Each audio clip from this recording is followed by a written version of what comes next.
नमस्ते।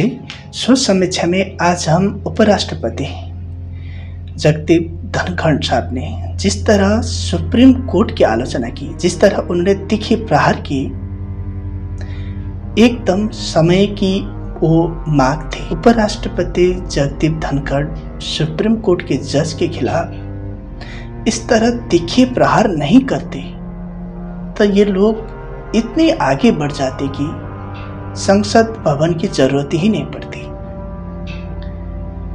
लोगों को चुनाव लड़ने की जरूरत ही नहीं पड़ती। सीधे तौर पर ऐसा कर देते जैसे कि सुप्रीम कोर्ट में ही कानून बनाकर लागू कर देते। एक्चुअली कानून बनवाने का काम ही संसद में होता है, जो राष्ट्रपति द्वारा स्वीकृत होने के बाद कानून बन जाता है। पर जिस तरह उपराष्ट्रपति जगदीप धनखड़ साहब ने आज कहा कि आज के दिन सुप्रीम कोर्ट के जो जज है एक सुपर सांसद की तरह कर रहे हैं। वो हर तरह से खुद ही कानून बनाना चाहते हैं। यहाँ संविधान में हर किसी के अपने अपने क्षेत्र है, पर इस तरह सुप्रीम कोर्ट जिस तरह राष्ट्रपति को ही आदेश दे रहा है,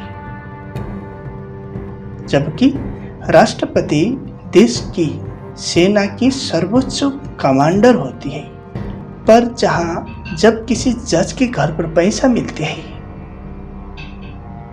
तो वहां पर कोई एफआईआर भी नहीं होती, कोई जांच भी तेजी से नहीं बढ़ती, बल्कि इसी तरह चलते रहता है।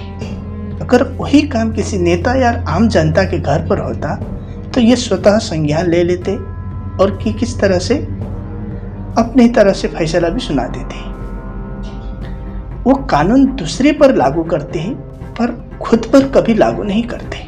मतलब ये जज ऐसे हैं, खुद को कानून से ऊपर मानते हैं। यहाँ तक कि जज के घर पे पैसा मिलने के बाद भी उनके खिलाफ कोई कार्रवाई नहीं होती। जिस तरह जगदीप धनखड़ साहब ने कहा वो एकदम सत्य था। वही यह बोल सकते थे। आम जनता बोलती, कोई नेता बोलता तो भारत का सुप्रीम कोर्ट है, वो कंटेम्प्ट ऑफ कोर्ट लगवा देता, उसकी जिंदगी खराब कर देता और जेल में डाल देता। क्या नहीं करता। अच्छा हुआ कि जगदीप धनखड़ साहब ने कहा ऐसा। जिस तरह अभी वक्फ बिल के बारे में चर्चा हुई, क्या इनको खुद को कुछ पता नहीं कि इन्होंने पहले क्या कहा था? ये मैं नहीं कह रहा हूँ, एक जगदम्बा पाल करके कोई बीजेपी के नेता है, वो खुद क्या कह रही आप खुद ही सुन सकते हैं। सुप्रीम कोर्ट ये सवाल उठा रहा है। इसके पहले भी सुप्रीम कोर्ट ने 2010 में रामराज फाउंडेशन बनाम यूनियन ऑफ इंडिया का सवाल उठा था, जिसमें सुप्रीम कोर्ट ने फैसला किया था कि Waqf board is not a religious body. ये एक कानूनी संस्था है जो वक्फ की प्रॉपर्टी के रखरखाव को देखती है। और इसी तरह से Karnataka state board of Waqf versus Nazir Ahmad में हुआ था, उसमें भी कहा था कि ये एक स्टैच्यूटरी बॉडी है, प्रशासनिक बॉडी है, न कि धार्मिक संस्था। और मैं ऐसे कितने केसेस कर चुका हूँ कि समय समय पे हाई कोर्ट और सुप्रीम कोर्ट ने फैसला किया है कि ये रिलीजियस बॉडी नहीं है, तो इसलिए धार्मिक स्वतंत्रता में कोई हस्तक्षेप नहीं है। अब सभी ने सुन लिया होगा कि सुप्रीम कोर्ट और हाई कोर्ट के इससे पहले के जो फैसले थे उसमें इन्होंने वक्फ बोर्ड को ये कहा है कि ये कोई धार्मिक बॉडी नहीं है, एक स्टैट्यूटरी बॉडी है, ये कानूनी रूप से काम करती है।